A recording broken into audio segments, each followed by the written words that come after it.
এর পিছনে ভোটে রিজেক্টেড যারা হয়েছেন তাদের বড় উস্কানি রয়েছে। র্যাডিক্যাল মৌলবাদী গ্রুপও থাকতে পারেন, আমি উড়িয়ে দিচ্ছি না। মুখ্যমন্ত্রীর আশঙ্কাই সত্যি হলো। বারুইপুর কাণ্ডে গ্রেফতার সিপিএম নেতা লাহেক আলী। লাহেক আলীর বিরুদ্ধে উস্কানিমূলক মন্তব্য, হিংসায় ষড়যন্ত্রের অভিযোগ রয়েছে। গত শনিবার বারুইপুরে গিয়ে তিনি বলেন, যারা ভোটে প্রত্যাখ্যাত হয়েছেন এর পিছনে তাদের উস্কানি রয়েছে। তার পরের দিনই পাকড়াও সিপিএম নেতা। সোমবার তাকে পেশ করা হয় বারুইপুর মহকুমা আদালতে। তবে মিথ্যা অভিযোগ বলে উড়িয়ে দিয়ে রাজনৈতিক প্রতিহিংসার শিকার বলে দাবি লাহেকের।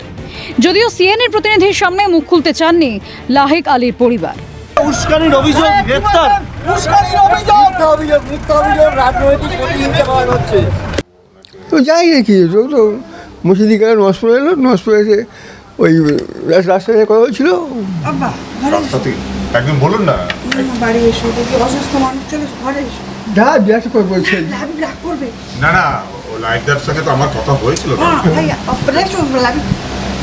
আপনারা কি কোনো অসুস্থ মানুষ না, ওনার বিরুদ্ধে যে অভিযোগটাও করছে সেটা কি ঠিক? ঠিক জানি না, গত 5ই জুলাই নাবালিকার দেহ উদ্ধারের পরপরই অশান্ত হয়ে ওঠে এলাকা। দফায় দফায় চলে বিক্ষোভ, অবরোধ, ভাঙচুর। পুলিশ কর্মীদের উপর হামলার অভিযোগও ওঠে বিক্ষোভকারীদের বিরুদ্ধে। এরই মাঝে নাবালিকার খুনে জড়িত সন্দেহে পিটিয়ে খুন করা হয় ইন্দ্রজিৎ মণ্ডল নামে এক যুবককে। বছর 35-এর যুবককে পিটিয়ে খুন ও তাণ্ডবের ঘটনায় উঠে আসে লাহেক আলীর নাম। পুলিশ সূত্রে খবর, ঘটনার সময় এলাকাতেই ছিলেন তিনি। তার উস্কানিতেই রাস্তা অবরোধ, পুলিশের উপর হামলা বলে অভিযোগ। সেই একই কথা বলছেন স্থানীয়রাও। তাদের অভিযোগ, লাহেক যাওয়ার আগে পর্যন্ত শান্তিপূর্ণভাবে বিক্ষোভ হচ্ছিল।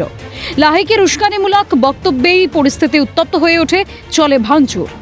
ওগুলো সম্পূর্ণ এখানে সব উস্কানিমূলক পার্টিতে মুসলিমরা এসেই আমাদের এখানে ঘরদোর ভাঙচুর, এগুলো সব বাড়াবাড়িভাবে করেছে ওরা।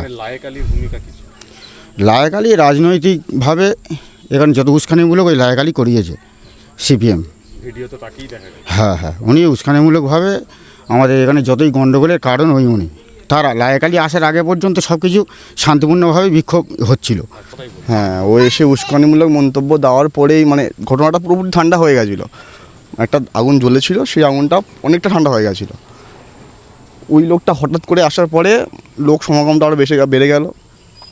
2-4টে উস্কানিমূলক কথাবার্তা বলার পরেই সঙ্গে সঙ্গে লোক মানে ভিড় বেঁধে এই রাস্তা দিয়ে ঢুকে গিয়ে ওই জায়গাটা হঠাৎ বেয়ে ভাঙাভাঙি করলো।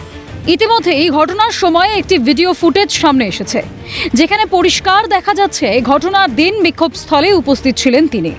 এদিকে সরকারের উপর আস্থা প্রকাশ করে নিহত ইন্দ্রজিতের বাবা জানিয়েছেন, লাহেক আলীকে তিনি চেনেন না এবং ছেলের হত্যাকাণ্ডের সঙ্গে জড়িত কিনা তাও তার জানা নেই। তুই আগে চিনে আলোচনা করে জানালি কে বাবা, লাল কালি কে, লাল কালি মানে কি? আমি আমার দোকানদারি করি সময় থাকি, আমি কাউকে চিনবে তা বলে দেখি, পার্টিরই চিনে তাই এই মুখ্যমন্ত্রী উঠেছে দেখা যাচ্ছে। এই যা বড় সব তো বলে দিয়েছি যে যা আছে আমাদের সরকার ভরসা, সরকার তিনি আমাদের রাখবে মাথায় মারবে, আর কিছু করে ওর ওপর রাস্তা আছে। লাইক জড়িত কিনা জানেন না? না, গণপিটুনিতে খুনের ঘটনায় জড়িতদের কাউকে ছাড় দেওয়া হবে না বলে আগেই হুঁশিয়ারি দিয়েছেন মুখ্যমন্ত্রী। অশান্তির ঘটনায় ইতিমধ্যেই 38 জনকে গ্রেফতার করেছে পুলিশ। তবে কি পরিকল্পিত ঘটনা? রাজ্য সরকারকে বিপাকে ফেলতেই রাজনৈতিক চক্রান্ত? মৃতদেহ নিয়ে পুরনো বাম রাজনীতির শিকার বারুইপুর। লাহেকের পর কি গ্রেফতার হবে আরও কোনো বাম নেতা? যদিও লাহেকের গ্রেফতারিকে রাজনৈতিক উদ্দেশ্য প্রণোদিত বলে দাবি করেছেন বাম নেতা সুজন চক্রবর্তী। আরএসএস পরিচালিত সংবাদ মাধ্যমের চিত্রনাট্য অনুযায়ী পুলিশ মন্ত্রী যদি চলেন তাহলে সে খুব বিপজ্জনক, যার সঙ্গে বাস্তবের কোনো সম্পর্ক নেই। এটা রাজনৈতিক উদ্দেশ্য মনোভাবে, রাজনৈতিক উদ্দেশ্য প্রণোদিত হয়ে এই গ্রেপ্তার করা হয়েছে। বলা হচ্ছিল লিঞ্চিং বা কিছু একটা, সেই ঘটনা যখন ঘটেছে লাহেক আলী তার চাইতে পরে ওখানে পৌঁছেছে, তদন্ত করলেই পাওয়া যাবে। অন্যদিকে কড়া হুঁশিয়ারি দিয়ে বিজেপির প্রধান মুখপাত্র দেবজিৎ সরকার বলেন, লাহেক আলীর নেতৃত্বে বিভিন্ন রাস্তা ব্লক করা হয় এবং দোষীদের এক ধরনের সেফ প্যাসেজ দেওয়া হয়েছে বলেও মনে করছে জনতার একাংশ। সেই সময় এই লাহেক আলীর নেতৃত্বে বিভিন্ন রাস্তা ব্লক করা হয় এবং দোষীদের এক ধরনের সেফ প্যাসেজ দিতেও সাহায্য করা হয়েছে বলে জনতার একাংশ মনে করছেন।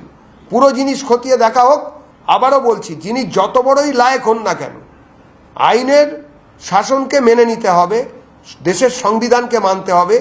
রাষ্ট্রবিরোধী কিংবা সাম্প্রদায়িক সম্প্রীতির বিরোধিতা করে কারুর কোনো স্টেটমেন্ট যদি বৃহত্তরভাবে মানুষকে উত্তেজিত করে, মব লিঞ্চিংয়ের মতন ঘটনা করার জন্য উৎসাহিত করে, সেই ধরনের প্রোৎসাহন দেওয়া কাজ যারা করেছেন তারা সবাই জেলের পেছনে থাকবেন।